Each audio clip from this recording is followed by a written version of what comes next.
नमस्कार, जय श्री कृष्णा।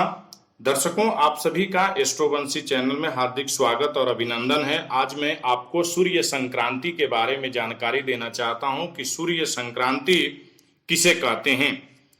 सूर्य जब एक राशि से दूसरे राशि में प्रवेश करता है उसी को सूर्य संक्रांति कहते हैं। जिस दिन भी सूर्य अपना राशि परिवर्तन करेगा उसी दिन को सूर्य संक्रांति कहते हैं और यह संक्रांति स्नान, दान, पुण्य, पूजा पाठ इत्यादि के लिए काफी महत्वपूर्ण होता है।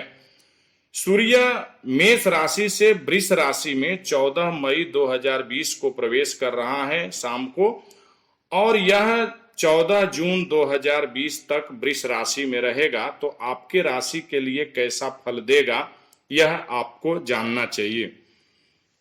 दर्शकों, सूर्य आत्मा का कारक ग्रह होता है, पिता का कारक ग्रह होता है।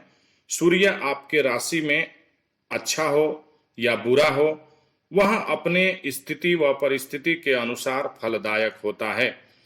इसी दृष्टि को ध्यान में रखते हुए अगला एक महीना यानी 14 मई से 14 जून तक आपके लिए कैसा रहेगा यह मैं जानकारी देना चाहता हूं। दर्शकों, आप हमारे इस चैनल को सब्सक्राइब कीजिए, शेयर कीजिए इस वीडियो को और लाइक कीजिए। अपना लाभ लेने के साथ साथ अपने इष्ट मित्रों तक भी इसका लाभ लेने का अवसर प्रदान कीजिए। दर्शकों, सूर्य वृष राशि में संचार कर रहा है तो मेष राशि के जातक के लिए धनदायक होगा और ऊर्जावान होगा। साहस और उत्साह के द्वारा किए गए कार्यों से अच्छी सफलता प्राप्ति के लिए अच्छा अवसर प्रदान करेगा, परंतु जल्दबाजी में और गुस्से में किए गए कार्यों से नुकसान हो सकता है। इसीलिए सावधानी रखते हुए आप इस माह को सफल बनाने का प्रयास करें। सगे संबंधियों से सामान्य संबंध बनाएं और अपने कारोबार को बेहतर दिशा देने का प्रयत्न करें। वृष राशि के जातक के लिए सूर्य धन प्रद होगा। इस माह में मान सम्मान में वृद्धि होगी और दाम्पत्य जीवन को लेकर स्थितियां अनुकूल रहेंगे। नौकरी इत्यादि में पद पोजीशन प्राप्ति के लिहाज से अच्छा रहेगा तथा किसी भी तरह के तैयारी इत्यादि में भी अच्छी सफलता प्राप्त करने में सक्षम होगा। यानी 14 मई से 14 जून तक का जो सूर्य वृष राशि के जातक के लिए है वो काफी अच्छा और उन्नतिदायक हो सकता है। मिथुन राशि के लिए सूर्य 12वां होता है और यह इस माह में अनावश्यक यात्रा इत्यादि का योग बना सकता है।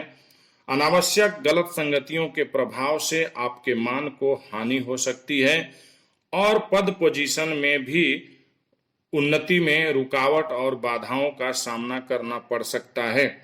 इसलिए आपको इस मामले में ख्याल रखना चाहिए, अनावश्यक धन व्यय से बचने का प्रयत्न करना चाहिए और अपने कार्य को सही दिशा देने का प्रयत्न करना चाहिए। कर्क राशि के जातक के लिए सूर्य 11वां गोचर कर रहा है। यह आपके लिए लाभप्रद होगा, यानी आर्थिक लाभ के मामलों में अच्छी स्थिति उत्पन्न करेगा तथा धन संपदा के मामले में अच्छा उन्नतिदायक होगा। सगे संबंधियों से संबंध अच्छे होंगे तथा बड़े भाई के साथ या अपने बड़ों का आशीर्वाद प्राप्त होने की भी संभावना बन रही है। इसलिए इस माह को खास बनाने का आप प्रयत्न करें। दर्शकों, आपको पता है कि सूर्य साहस और पराक्रम का कारक ग्रह होता है, व्यक्ति को महत्वाकांक्षी और अभिलाषी बनाता है और उच्च पद प्राप्ति की लालसा रखता है। यदि आपके कुंडली में सूर्य अच्छा है तो अच्छा फल तो देगा ही, यदि नहीं है तो अच्छा कैसे देगा इसके लिए भी उपाय आपको करना चाहिए। सिंह राशि के जातक के लिए सूर्य 10म होगा, यानी वृष राशि में गोचर कर रहा है, वह भी शुक्र के साथ है। तो आपके करियर के दृष्टि से, कारोबार के दृष्टि से उन्नतिदायक रहेगा। यदि आप नौकरी में हैं तो पद पोजीशन प्राप्ति के लिए फलदायक होगा और आत्मविश्वास से किए गए कार्यों में से अच्छी सफलता प्राप्त होगी।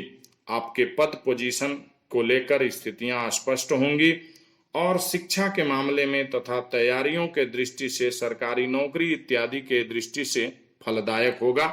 इस माह में आपके लिए किया गया प्रयास सफल होंगे। दर्शकों, कन्या राशि के जातक के लिए सूर्य नवम में है, गोचर कर रहा है। यह अगले 14 जून तक आपके भाग्य उन्नति के लिए अच्छा अवसर प्रदान करेगा। इस माह में आपके द्वारा किए गए कार्यों से भाग्य उन्नति अच्छी होगी, धर्म कर्म में रुचि बढ़ेगा और आपके इष्ट मित्रों का सहयोग होगा। यदि आप किसी तरह का कोई यात्रा इत्यादि करते हैं तो वहां पर आपको सहयोग पूरा मिलेगा और आपके द्वारा किए गए कार्यों का लाभ भी प्राप्त होने का योग बनाता है।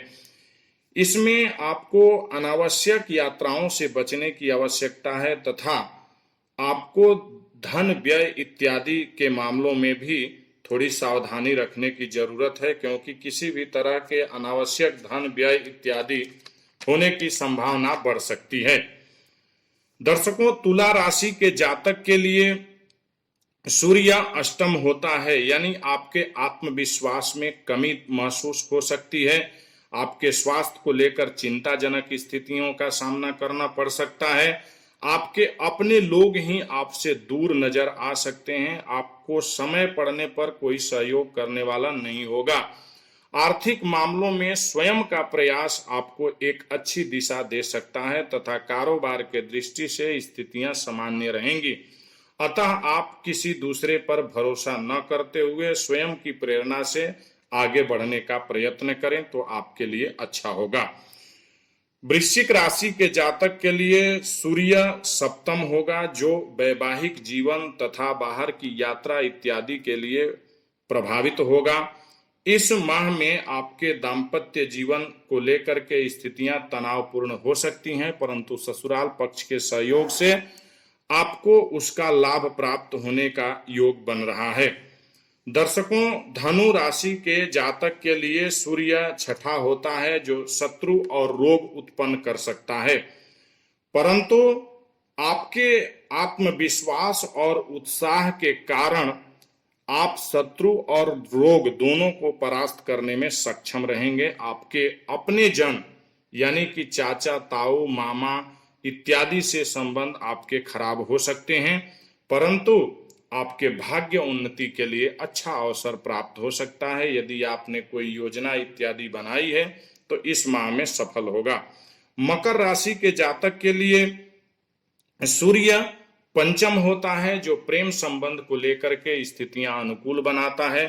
प्रेम संबंध के मामले में आपको कुछ खुशखबरी सुनने को मिल सकता है। संतान पक्ष से अच्छा खुशखबरी मिलेगा और आप यदि शिक्षा के क्षेत्रों में प्रयासरत हैं या किसी तरह की नौकरी इत्यादि की प्राप्ति के लिए कोई तैयारी कर रहे हैं तो इसमें आपको सफलता प्राप्त होने के योग बन रहे हैं। दर्शकों, इस माह में यदि आपका प्रयास अगर किसी आधिकारिक दृष्टि से है, यानी कोई पद पोजीशन प्राप्ति का उद्देश्य है, तो वो पूरा हो सकता है। कुंभ राशि के जातक के लिए सूर्य चौथा होता है और यह आपको गाड़ी, घर इत्यादि की सुख सुविधाओं के लिए अच्छा होता है। पिता का सुख प्राप्त होता है तथा पिता का आशीर्वाद के साथ साथ सहयोग की भी आप कामना कर सकते हैं। इस माह में आपको बाहर यात्रा इत्यादि करने से बचना चाहिए और दाम्पत्य जीवन को लेकर के सावधानी रखने की जरूरत है। अनावश्यक वाद विवाद बढ़ने से आपकी पारिवारिक उलझनें बढ़ सकती हैं। मीन राशि के जातक के लिए सूर्य तीसरा होता है, जो पद उन्नति इत्यादि की प्राप्ति के लिए अच्छा होता है तथा इष्ट मित्रों का सहयोग प्राप्त होने की संभावना बनती है। इस माह में आपको स्वास्थ्य को लेकर भी स्थितियां थोड़ी तनावपूर्ण हो सकती हैं। ऐसे में आपको अपने कार्य व्यवसाय से जुड़े रहते हुए अपने आर्थिक स्थितियों को संजोते हुए अपने उन्नति की ओर अपना मार्ग प्रशस्त करना चाहिए और स्वास्थ्य का ख्याल रखना चाहिए।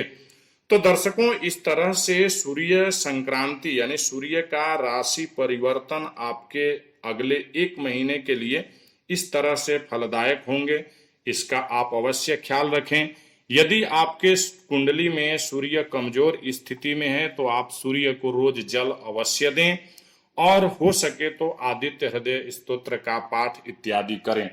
दर्शकों, आपको इसके अलावा यदि किसी तरह की कोई जानकारी चाहिए तो आप मुझे अपना जन्म तारीख, जन्म समय, जन्म स्थान मुझे व्हाट्सएप कर सकते हैं और अपने बारे में जानकारी प्राप्त कर सकते हैं।